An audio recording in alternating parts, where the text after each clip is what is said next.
अगरचे अंजीर का दरख्त ना फूले और ताक में फल ना लगे और जैतून का हासिल जाया हो जाए और खेतों में कुछ पैदावार ना हो और भेड़ खाना से भेड़ें जाती रहें और तवीलों में मवेशी ना हो, तो भी मैं खुदावंद से खुश रहूंगा और अपने नजात बख्श खुदा से खुश वक्त हूँगा। खुदावंद खुदा मेरी तवानाई है, वो मेरे पाँव हिरने के से बना देता है और मुझे मेरी ऊंची जगहों में चलाता है, मेरे मुगन्नी के लिए मेरे तारदार साजों के साथ। अबदी और गैर मुतगीर कलाम खुदा। एक कहानी हिस्सा 69। खुदावंद खुदा मेरी तवानाई है। हबक्कूक पहला बाब था 3 बाब। बाबिल की सल्तनत के अचानक अरूज की वजह से तबाही के एक दौर में हबक्कूक नबी सरगर्म था। बाबिल ने जनूबी यहूदा पर हमला किया और यहोआखिज बादशाह ने, जिसे उसके बाप योसिया की मौत के बाद मिस्र के चेले बादशाह के तौर पर मुकर्रर किया गया था, शिकस्त खाई और योसिया का बेटा यहोयाकीम बादशाह बना दिया गया। और बाबिल जिसने कारखेमेश में मिस्री फौज को तबाह किया, जनूबी यहूदा पर हमला किया और बड़ी तादाद में रईसों को असीर कर लिया। ये बाबिलियों की पहली कैद है। इस वक्त दानिएल और उसके 3 दोस्तों को भी असीर कर लिया गया है। इस सूरत हाल में हबक्कूक नबी ने ईमान के तसादुम का सामना किया। वो जानना चाहता था कि खुदा मुस्तकिल नाइंसाफी का फैसला क्यों नहीं करता है, क्योंकि जब बाबिल को फैसले के आले के तौर पर इस्तेमाल करने के लिए खुदा के इरादा का इंकशाफ हुआ, तो हबक्कूक के नुक्ते नजर से बाबिल इसराइल से ज्यादा शरीर था। अब हम हबक्कूक को देखेंगे। मैं नाला करूंगा और तू ना सुनेगा। हबक्कूक खुदा से पूछता है, ऐ खुदावंद, मैं कब तक नाला करूंगा और तू ना सुनेगा? मैं तेरे हुजूर कब तक चिल्लाऊंगा? जुल्म जुल्म और तू ना बचाएगा? तू क्यों मुझे बदकरदारी और कजर अफ्तारी दिखाता है? क्योंकि जुल्म और सितम मेरे सामने है, फितना और फसाद भरपा होते रहते हैं, इसलिए शरीयत कमजोर हो गई और इंसाफ मुतलक जारी नहीं होता। क्योंकि शरीर सादिकों को घेर लेते हैं, बस इंसाफ का खून हो रहा है। दर हकीकत ये मांगने से कहीं ज्यादा रंजिश का इजहार था। खुदा को इस तरह की दुआएं पसंद नहीं हैं। फिर आए हम हबक्कूक की पहली दुआ को देखते हैं। पहले हबक्कूक ने कहा, ऐ खुदावंद, मैं कब तक नाला करूं और तू ना सुनेगा? हबक्कूक सितमगरी की वजह से ये कहते हुए चिल्लाया कि जब वो ये चाहता था तो खुदा ने उसे नहीं बचाया। जब बाबिल जिसने असूर को तबाह किया के जरिए जनूबी यहूदा के मुंतखब लोगों पर हमला हुआ, तो हबक्कूक ने खुदा से नजात के लिए दुआ की। हबक्कूक के नुक्ता नजर से बगावत, ज्यादती और तशद्दुद जो उसकी आंखों के सामने नुमाया था, वो नाकाबिले कबूल था। हबक्कूक के नुक्ता नजर से रास्तबाज लोगों के गिर्द ऐसा नासाजगार माहौल था कि कानून को गलत अंदाज में पेश किया जाता था और इंसाफ के तकाजे पूरे नहीं किए जाते थे, बल्कि एक बिगाड़ के साथ किया गया था। वो चीख रहा था, ऐ खुदा, बराए करम मुझे इस बदकार गैर कौम बाबिल से बचा। क्या वो गैर कौम नहीं है, जबकि हम तेरे लोग हैं? ताहम खुदा ने वो काम नहीं किया जो हबक्कूक चाहता था। कम अज कम हम पुराने अहदनामा की तारीख की किताबों और शायरी की किताबों के साथ साथ हबक्कूक से पहले नबियों की किताबों के जरिए देख चुके हैं कि शमाली इसराइल और जनूबी यहूदा क्यों गिर पड़े और हलाक हो गए, और ये कि तबाही दोबारा जिंदा रहने का रास्ता है। और हम जानते हैं कि खुदा ही तबाही लाता है और असूर और बाबिल सिर्फ खुदा के हथियार हैं। वो भी अपने हिस्से को अंजाम देने के बाद खुदा का फैसला पाएंगे। लेकिन हबक्कूक की दुआ यहाँ खुदा की मर्जी को तलाश करने और खुदा से पूछने के लिए नहीं थी, बल्कि वो खुदा पर अपनी मर्जी डालने और खुदा से अपने तरीके से काम करने का कहने के लिए थी। ये नहीं था कि खुदा ने सुना नहीं, और ये नहीं था कि खुदा बचा ना सका। खुदा हमेशा अपनी मर्जी को मुकम्मल तौर पर रखता है, अब भी और हमेशा पूरा करेगा। अब खुदा हबक्कूक के तरीके से नहीं, बल्कि अपने तरीके से जवाबात दे रहा है। कसदियों को चढ़ा लाऊंगा। खुदा ने कहा कि वो ऐसा कुछ करेगा जिस पर वो यकीन नहीं करेंगे और हैरान रह जाएंगे, यहाँ तक कि अगर उन्हें बताया गया हो वो ये था कि कसदियों को चढ़ा लाऊंगा। वो तुर्शरो और तुंद मजाज कौम है जो वसत जमीन से होकर गुजरते हैं ताकि उन बस्तियों पर जो उनकी नहीं है कब्जा कर ले। बाबिल था, वो डरावने और हैबतनाक हैं। वो खुद ही अपनी अदालत और शान का मजदर हैं। उनके घोड़े चीतों से भी तेज रफ्तार और शाम को निकलने वाले भेड़ियों से ज्यादा खूनखार हैं और उनके सवार कूदते फांदते आते हैं। हाँ, वो दूर से चले आते हैं, वो उकाब की मानिद हैं जो अपने शिकार पर झपटता है। वो सब गारतगरी को आते हैं, वो सीधे भड़े चले आते हैं और उनके असीर रेत के जर्रों की मानिद बेशुमार होते हैं। वो बादशाहों को ठट्ठों में उड़ाते और उमरा को मस्खरा बनाते हैं। वो कलों को हकीर जानते हैं क्योंकि वो मिट्टी से दमदमे बांध कर उनको फतह कर लेते हैं और तब वो गिर्दबाद की तरह गुजरते और खता करके गुनहगार होते हैं, क्योंकि उनका जोर ही उनका खुदा है। खुदा बाबल शरीरों को चढ़ा रहा है और उन्हें अपने लोगों को सजा देने के लिए इस्तेमाल कर रहा है। बाबल जंगी हथियार था जिसे खुदा ने कौमों को कुचलने के लिए इस्तेमाल किया, ताहम वो नहीं जानते थे कि खुदा ने उन्हें कुछ अरसे के लिए ताकत दी है कि वो काम अंजाम दे सके जो खुदा ने उन्हें सपुर्द किया था, और उन्होंने अपनी ताकत को अपने माबूद बना लिया था। लिहाजा बाबल का फैसला जरूर किया जाएगा। मैं अपनी फरियाद की बाबत क्या जवाब दूं?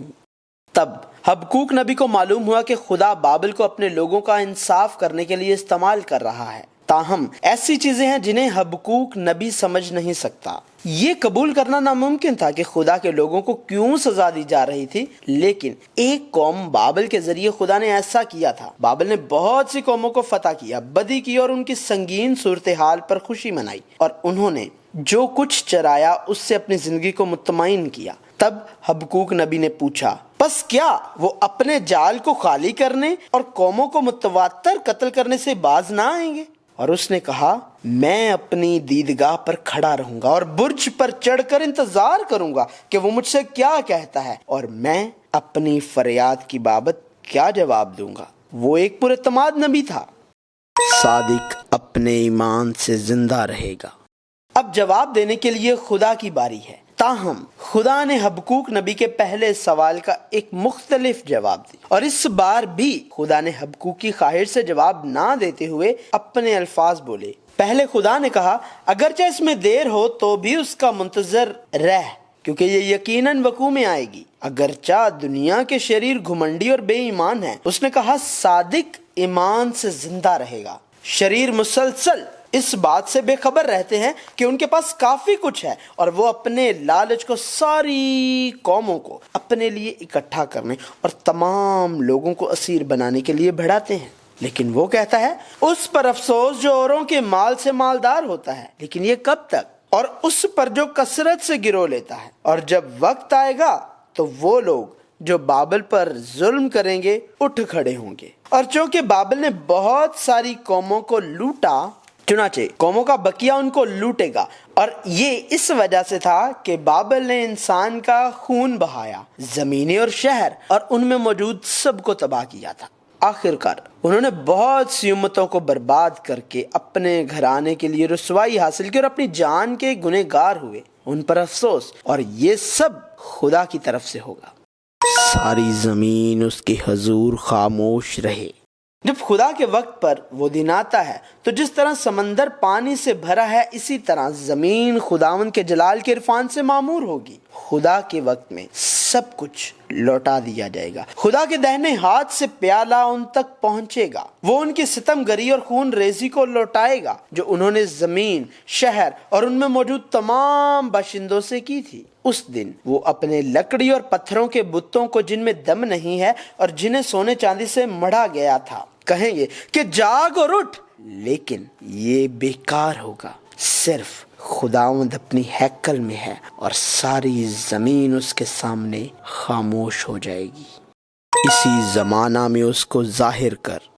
अब हबकूक अपना दावा वापस लेता है। अभी बाबिल फख्र कर रहा है और दुनिया को ताकत उनके खुदा की हैसियत से हुक्म देता है, लेकिन अभी खुदा का इंतजाम है और वक्त गुजरने के साथ खुदा उनको भी खत्म कर देगा। और उसे एहसास हुआ कि वो भी खुदा का इंतजाम है। उसे एहसास हुआ कि खुदा अपनी मर्जी और मंसूबा के तहत काम कर रहा है। उसे जिस चीज की तलाश करनी चाहिए वो नहीं जो जबरन उसकी आवाज से नहीं हो सकती। हबकूक नबी ने कहा, ऐ खुदावंद, मैंने तेरी शोहरत सुनी और डर गया है। खुदावंद, इसी जमाना में अपने काम को बहाल कर, इसी जमाना में उसको जाहिर कर। कहर के वक्त रहम को याद फरमा। हबकूक नबी को अब एहसास हुआ और वो उस तजदीद, उस बहाली के लिए कोशां है। और जो बात उसने कही वो ये थी कि अपनी शफकत को मत भूलना, पहले की तरह नहीं। जब उसने अपनी जाती सदाकत के साथ पूछा, खुदा क्या ये ठीक है, उसका जलाल आसमान पर छा गया और जमीन उसकी हमद से मामूर होगी।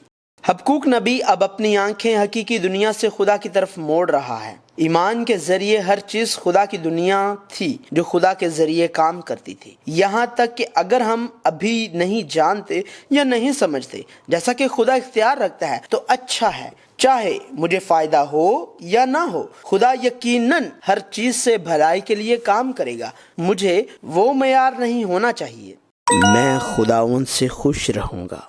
माजी में हबकूक नबी कांप रहा था क्योंकि वो यहूदा पर जो अपने मयारात के मुताबिक खुदा के रासबाज लोग थे, बाबिल के जरिए जो अपने ही मयार में शरीर कौमें थी, हमला हुआ और लूट लिया गया। लेकिन अब हबकूक नबी खुदा की वजह से कांप गया। दुनिया के इंतजाम के लिए खुदा के तरीका को सुनकर उसे एहसास हुआ कि खुदा अजीम तर है और कांपने लगा। और उसने इकरार किया, गरचा अंजीर का दरख्त ना फूले और ताक में फल ना लगे और जैतून का हासिल जाया हो जाए और खेतों में कुछ पैदावार ना हो और भेड़ खाना से भेड़े जाती रहें और तवीलों में मवेशी ना हो, तो भी मैं खुदावंद से खुश रहूंगा और अपने नजात बख्श खुदा से खुश वक्त हूँगा। खुदावंद खुदा मेरी तवानाई है, वो मेरे पाँव हिरने के से बना देता है और मुझे मेरी ऊंची जगहों में चलाता है, मेरे मुगन्नी के लिए मेरे तारदार साजों के साथ। अंजीर का दरख्त, ताक और जैतून का दरख्त इसराइल के लिए नुमाइंदा दरख्त हैं, ताहम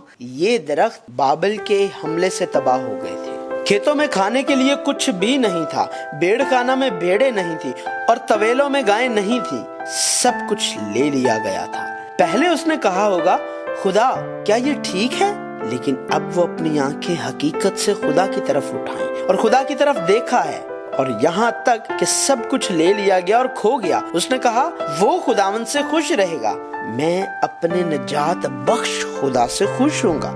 यही है खुदा अपने कलाम बाइबल के जरिए ये बता रहा है, ये खुदा में खुश रहना और खुदा से खुश होना है और अपनी खुशी और शादमानी खुदा में रखना है। हबकूक की किताब के जरिए खुदा हमें हर हाल में खुदा की तरफ देखने के लिए कहता है। वो हमें बताता है कि खुदा की तरफ देखें, यहाँ तक कि अगर हम समझ नहीं सकते, तस्लीम नहीं कर सकते या कबूल नहीं कर सकते हैं, खुदा पूरी दुनिया को संभालने के लिए बाइख्तियार है। हमारी खुशी और शादमानी और तवानाई की वजह सिर्फ खुदा होना चाहिए। खुदा के जोश की कहानी जारी है।